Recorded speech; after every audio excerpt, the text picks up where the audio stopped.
Sejam bem-vindos ao curso de Introdução à Filosofia do canal Iluminismo Pós-Moderno.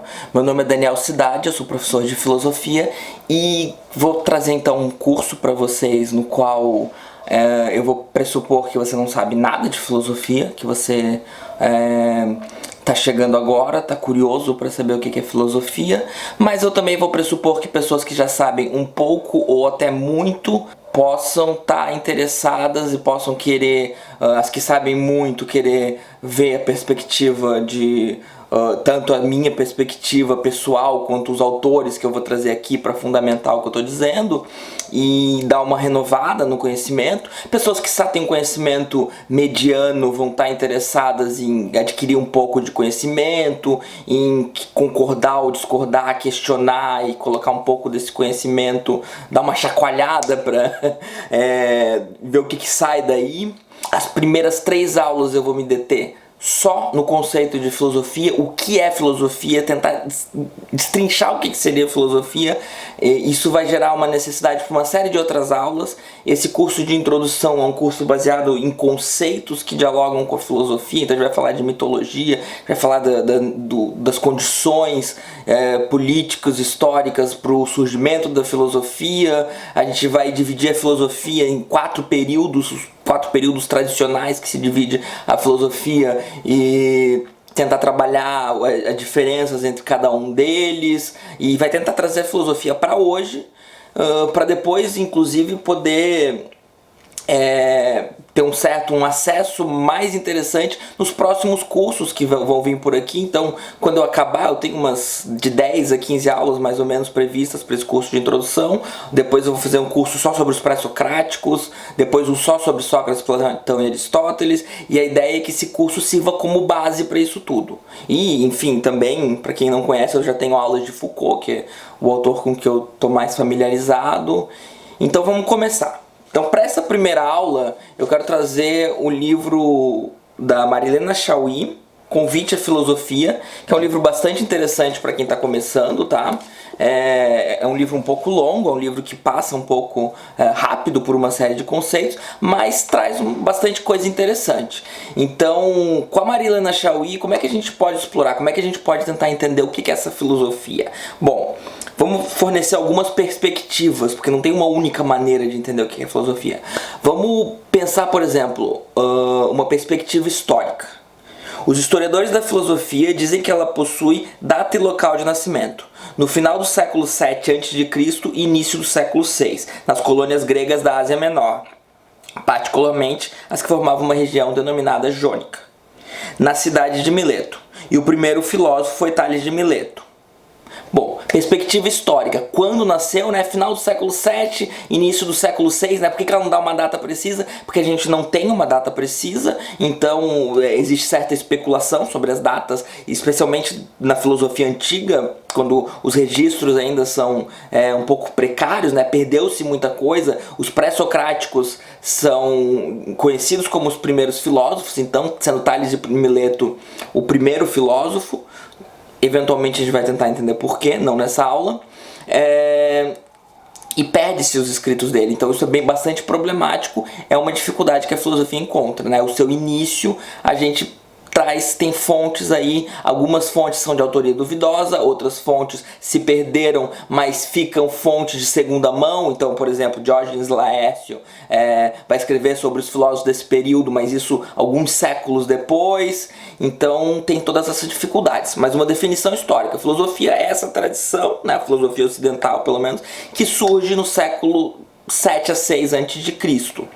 e que tem Tales de Mileto como o primeiro filósofo. A partir disso, desse surgimento da filosofia, tem duas teses. Existem duas teses. Uma chamada de orientalismo.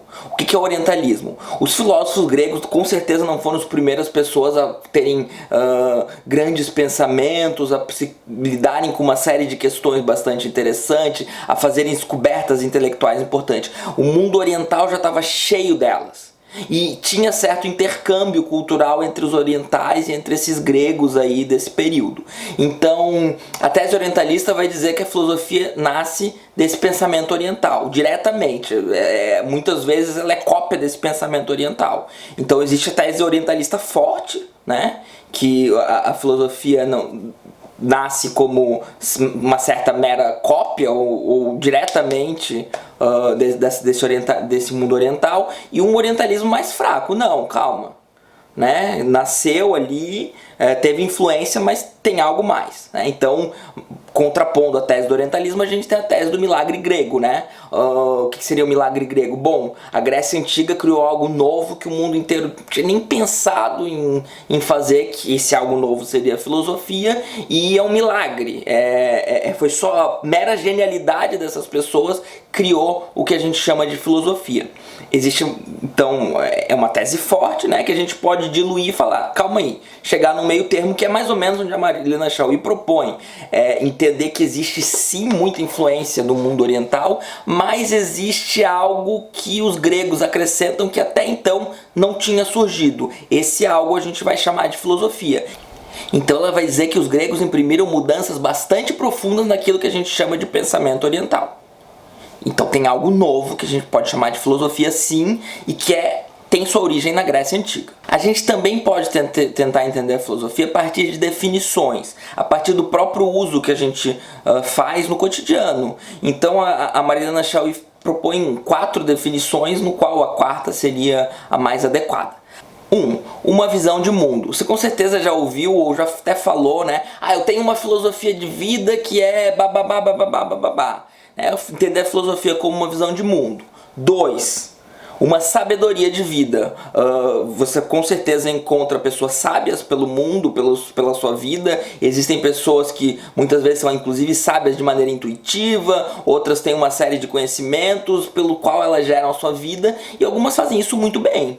Então, entender a filosofia como uma sabedoria de vida, entender que algumas pessoas têm bastante conceitos ou bastante subterfúgios, maneiras de lidar com a vida que são bastante sábias. E você pode chamar isso de uma filosofia, mas também como uma visão de mundo, de certa forma. Terceira definição, um esforço racional para conceber o universo como uma totalidade ordenada e dotada de sentido. Isso vem lá da filosofia grega. Os gregos entendiam o universo como algo que possui um sentido, onde as coisas deveriam estar no seu lugar, então cada coisa possui o seu lugar específico. Isso é um conceito que vai ser mais bem trabalhado mais adiante, tá? Então é uma definição bem específica de filosofia e que a gente pode também trabalhar com ela e pensar a partir dela. Mas a Marilena Chaui vai ter uma quarta definição. Uma fundamentação teórica e crítica dos conhecimentos e das práticas. Agora a gente tem a ideia da filosofia como a gente tem as nossas práticas, a gente tem os nossos conhecimentos, eles podem ser provenientes da autoridade, da opinião. Quando a gente traz a filosofia, a gente precisa fundamentar. Não adianta você dizer que você acredita em X ou Y. Você precisa ter um fundamento para acreditar nesse X ou Y. E não só ter um fundamento. Você precisa ter um fundamento que ele seja teórico, ele esteja embasado, ele tenha uma cadência de raciocínio. Os raciocínios não sejam contraditórios, não tenham sido refutados. Precisa que esse fundamento tenha característica crítica. Ele tem que estar sempre passível de revisão, ele tem que estar sempre sendo confrontado, e ele precisa, de certa forma, sobreviver a essas críticas. Então a gente tem essa quarta definição que a Marilena Chaui vai então adotar e falar, essa é a melhor definição, pelo menos para a gente começar a pensar no que seria a filosofia. A gente pode tentar também acessar a filosofia de maneira temática, a partir dos temas que ela trabalha. Veja, entenda que a gente tem 2.600 anos, pelo menos, de tradição filosófica. O que os filósofos trabalharam ao longo desses 2.600 anos? Lá no século XVIII, período do Iluminismo, a Marilena traz o Kant, que comenta que existem 4 questões principais da filosofia, aos quais ela vem trabalhando desde sempre. Então a Marilena Chaui, ela traz o Kant. Segundo Kant, a filosofia tem pelo menos 3 questões centrais onde ela vem trabalhando desde sempre. Kant vai escrever isso no século XVIII, período do Iluminismo. Quais são essas 3 questões? 1. O que podemos saber? Veja bem, a pergunta do conhecimento. Quais são os fundamentos do pensamento? Quais são os fundamentos do conhecimento? Até onde que o conhecimento chega? Como que eu sei que algo é verdadeiro ou falso? Como que eu sei que o meu conhecimento deve ser rejeitado ou aderido? O conhecimento. Essa é uma questão central da filosofia. O que podemos saber? Segunda questão, o que devemos fazer? A questão da ética, a questão da política. Quando você começa a se perguntar qual que é a atitude certa, o que seria o justo nessa situação, isso é uma questão filosófica.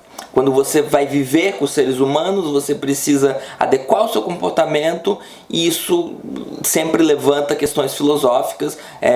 Quando você traduz isso para instituições, você vai ter questões políticas. Quando você começa a criar códigos de leis, você vai ter questões jurídicas. Então, filosofia do direito, ética, filosofia política, tudo são questões que tentam, de certa forma, responder essa questão. O que devemos fazer? Terceira, o que podemos esperar?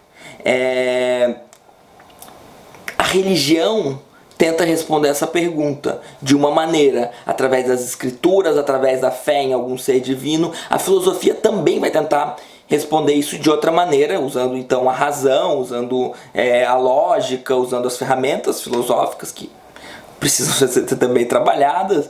Mas essa ideia de que o ser humano é um ser finito, um ser que vai morrer, que isso de certa forma não consegue ser indiferente a ele e gera uma série de questões. Então a filosofia também, ao longo de sua história, vai trabalhar com isso. O que podemos saber, o que devemos fazer e o que podemos esperar. A gente também pode tentar entender um pouco dessa filosofia de uma maneira etimológica. O que a palavra filosofia significa? A palavra filosofia ela é a união de duas palavras. Uma, filo, que vem de filia. Filia significa amizade. Ou como a Marilena Chauí diz, filo quer dizer aquele ou aquela que tem um sentimento amigável. A outra palavra é a palavra sofia, que significa sabedoria, que vem de sofós, que é o sábio. Então, o filósofo é aquele que é o amigo da sabedoria. O que é interessante a gente pensar? O filósofo não é o sábio. O sábio é aquele que possui algum conhecimento. Ele tem um conhecimento, ele é sábio, ele se coloca na condição de sábio. O filósofo, ele se coloca na condição de amigo da sabedoria. Quer dizer, ele não é indiferente à sabedoria, ele busca a sabedoria, mas ele é um amigo. Ele não possui a sabedoria não é a sua propriedade. Então a gente tem aí algo interessante, voltando lá para a questão da fundamentação, para a questão da fundamentação crítica. A filosofia é uma atividade que você exerce. É uma atividade que demanda virtude, demanda conhecimento, demanda investigação, demanda crítica, mas é uma atividade que você exerce. Então, como que a gente vai exercer essa atividade? A gente vai precisar de conhecimento de filosofia, a gente vai precisar de história da filosofia, a gente vai precisar das ferramentas que a filosofia usa, a gente vai precisar da própria atitude e da própria atividade filosófica, algo que você pratica no dia a dia, você pratica quando você está estudando filosofia, mas você pratica quando você está vivendo, quando você está no seu cotidiano, quando você está conversando, quando você está vendo televisão, lendo notícia, você está, de certa forma, na medida em que você se propõe a ser alguém que vai então aderir a essa postura, essa atitude de amizade pela sabedoria, você está se comportando como um filósofo e indo em direção a essa tarefa que poderíamos até dizer infinita. A tarefa do sábio que possui um poder, ela já está pronta. O filósofo a filosofia é uma tarefa infinita. Então, obviamente que a gente não esgotou, isso foi só uma introdução. Na próxima aula, quem curtiu, gente, se inscreve aqui no canal. A próxima aula a gente vai tentar ver a filosofia pelo viés de um dos maiores filósofos do século XX, que é o Bertrand Russell. Então, ativa o sininho e espero que tenham gostado.